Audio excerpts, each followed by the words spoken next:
Deconstruction.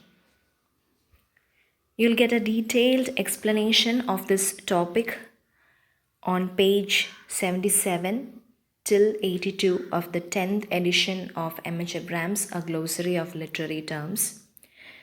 Deconstruction, as applied in the criticism of literature, designates a theory and practice of reading that questions and claims to subvert or undermine the assumption that the system of language is based on grounds that are adequate to establish the boundaries, the coherence or unity, and the determinate meanings of literary text. A deconstructive reading sets out to show that conflicting forces within the text itself serve to dissipate the seeming definiteness of its structure and meanings into an indefinite array of incompatible and undesirable possibilities. The originator and namer of deconstruction is a French thinker, Jacques Derrida, among whose precursors were Friedrich Nietzsche and Martin Heidegger, German philosophers who put to radical question fundamental philosophical concepts such as knowledge, truth, and identity, as well as Sigmund Freud, whose psychoanalysis violated traditional concepts of a coherent individual consciousness and a unified self. Derrida presented his basic views on 3 books, all published in 1967, entitled Of Grammatology, Writing and Difference, and Speech and Phenomena. You should definitely go through the terms like logocentric, phonocentric, presence,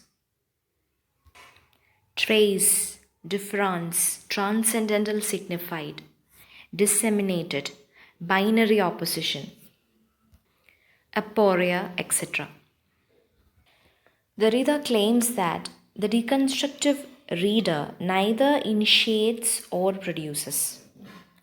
Deconstruction is something that simply happens in a critical reading.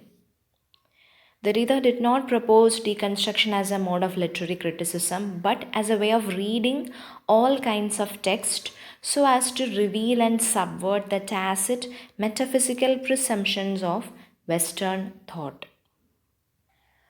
Paul Deman was the most innovative and influential of the critics who applied deconstruction to the reading of literary text. Barbara Johnson, once a student of Deman's, has applied deconstructive readings not only to literary text but to the writings of other critics, including Derrida himself. J. Hillis Miller, formerly the leading American representative of the Geneva School of Consciousness Criticism, later became one of the most prominent of deconstructors, known especially for his application of this type of critical reading to prose fiction. Miller's conclusion is that any literary text, as a ceaseless play of irreconcilable and contradictory meanings, is indeterminable and undecidable, hence, that all reading is necessarily misreading. Next topic is psychoanalytical criticism. On page number 319, you will find psychological and psychoanalytic criticism. Till page number 325, it's a very detailed explanations with major terms. And on page 320, you'll find that since the 1920s, a widespread type of psychological literary criticism has come to be psychoanalytic criticism, whose premises and procedures were established by Sigmund Freud. So Freud has developed the dynamic form of psychology that he called psychoanalysis as a procedure for the analysis and therapy of neurosis, but soon expanded it to account for many developments and practices in the history of civilization, including warfare, mythology, and religion, as well as literature and other arts.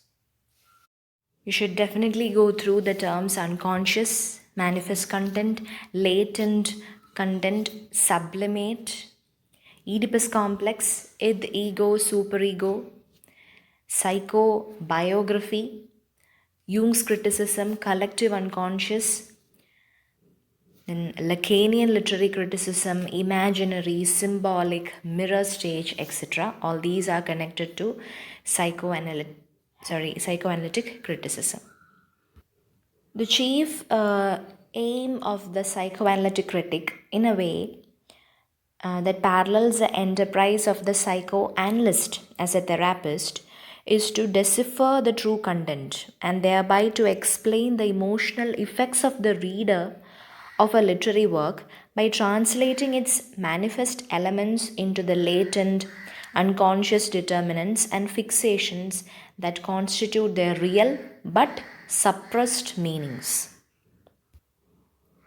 Freud asserted that many of his views had been anticipated by insightful authors in Western literature, and he himself applied psychoanalysis to brief discussions of the latent content in the manifest characters or events of literary works, including Shakespeare's Hamlet, Macbeth, A Midsummer Night's Dream, and King Lear. Norman Holland is a leading exponent of the application of psychoanalytic concept not to the relation of the author to the work, but to the relation of the reader to the work, explaining each reader's individual response as the product of a transactive engagement between his or her unconscious desires and defenses and the fantasies that the author has projected in the literary text. And this can be also connected to reader response criticism.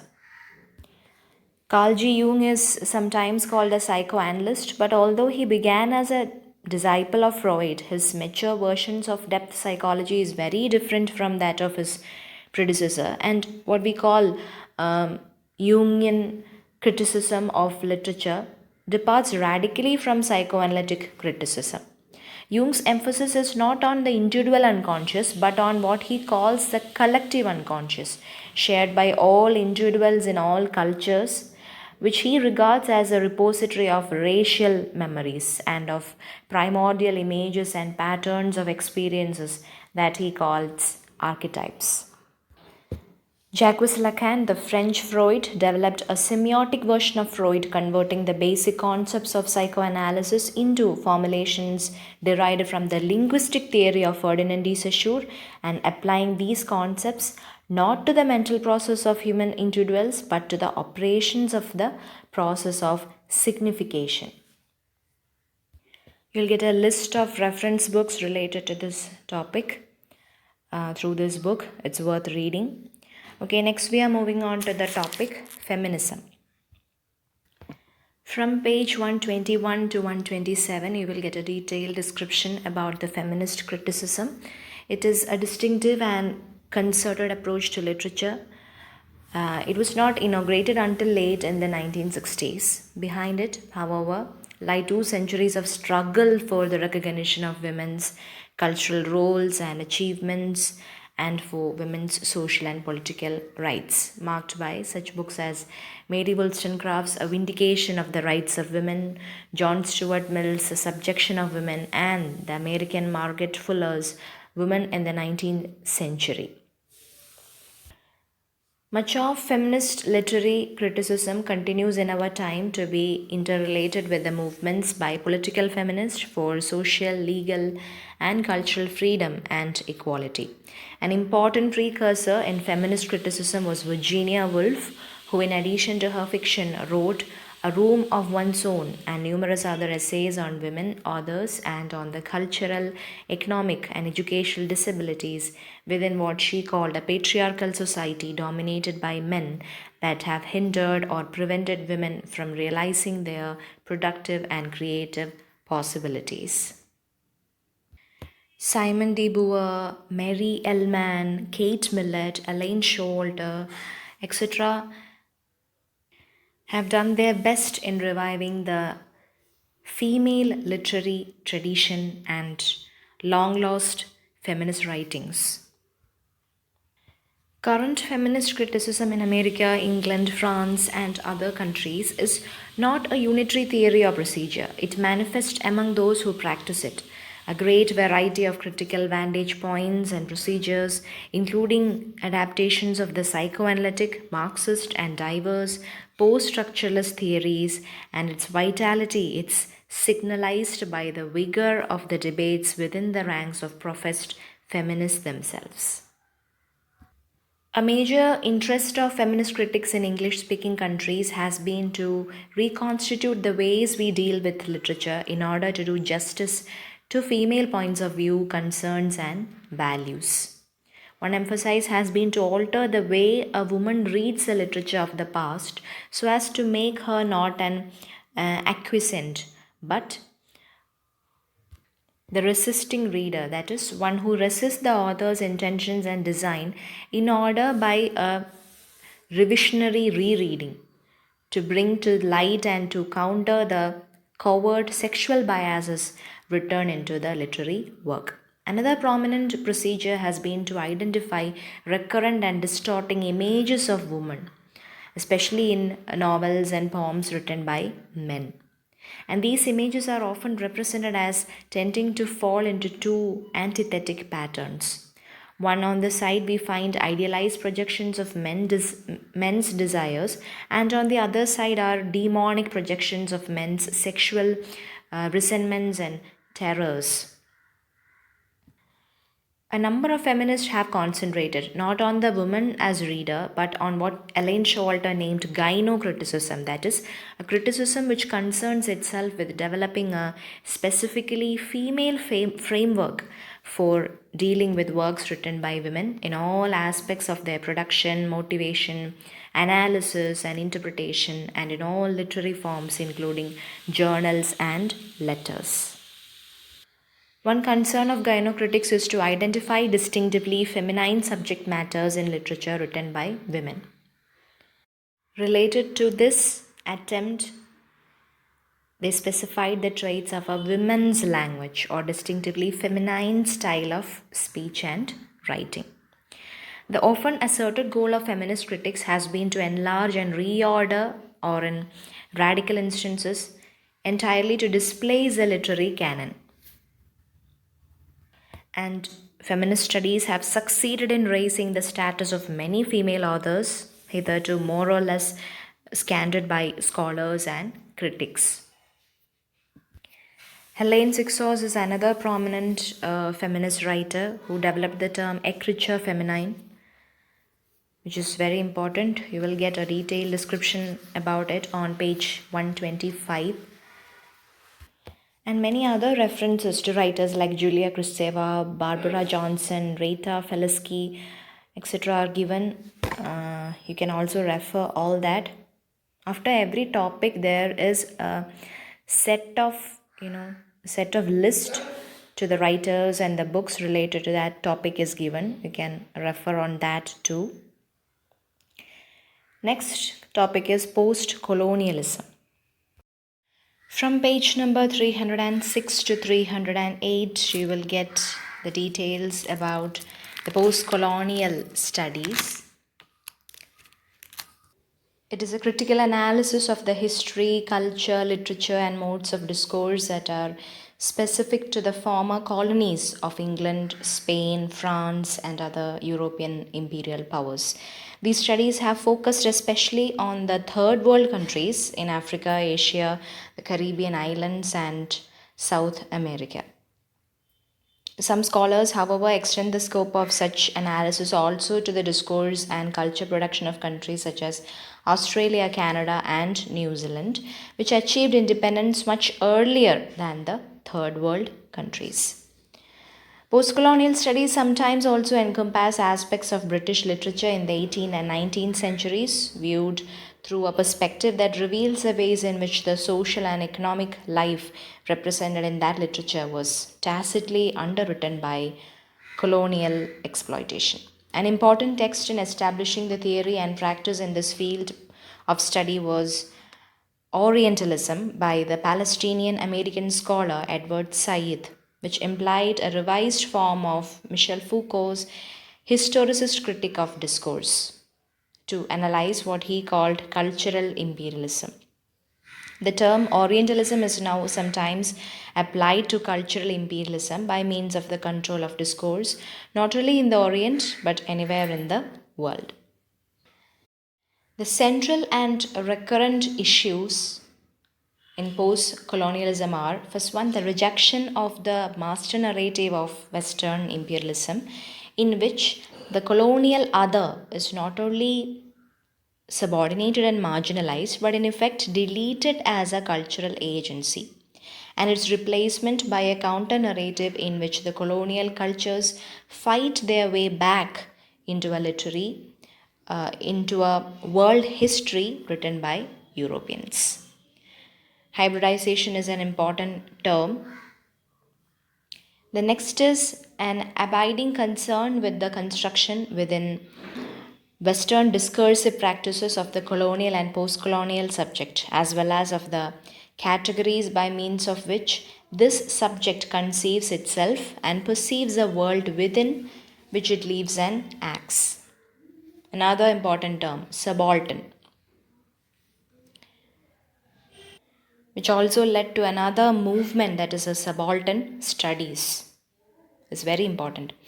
So the third issue is that a major element in the post-colonial agenda is to de-establish Eurocentric norms of literary and artistic values and to expand the literary canon to include colonial and post-colonial writers. Postcolonial scholarship also studies forms of imperialism other than European, including the domination of some southern hemisphere groups or nations by other southern hemisphere groups or nations. So, this rethinking of empire has brought the US into focus as an object of postcolonial scholarship, both as a temporary empire and as itself a postcolonial nation. Okay, next topic is modernism. Actually, you will find both modernism and postmodernism on page number 225 till page number 228. So, these two are the last topics of the terms and movements that are being mentioned in the syllabus. So, the term modernism is widely used to identify new and distinctive features in the subjects, forms, concepts, and styles of literature and the other arts in the early decades of the 20th century, but especially after First World War. The specific features signified by modernism vary with the user.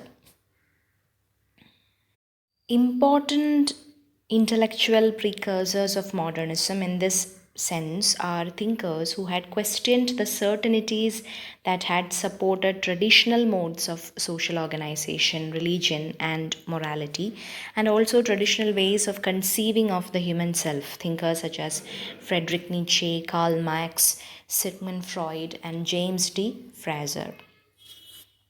Some literary historians locate the beginning of the modernist revolt as far back as the 1890s, but most agree that what is called high modernism, marked by an unexampled scope and rapidity of change, came after the First World War. The year 1922 alone was signalized by the appearance of such monuments of modernist innovation as James Joyce's Ulysses, T.S. Eliot's A Wasteland, and Virginia Woolf's Jacob's Room, as well as many other experimental works of literature. Gertrude Stein, often linked with Joyce, Pound, Eliot, and Woolf as a trail-blazing modernist, experimented with automatic writing.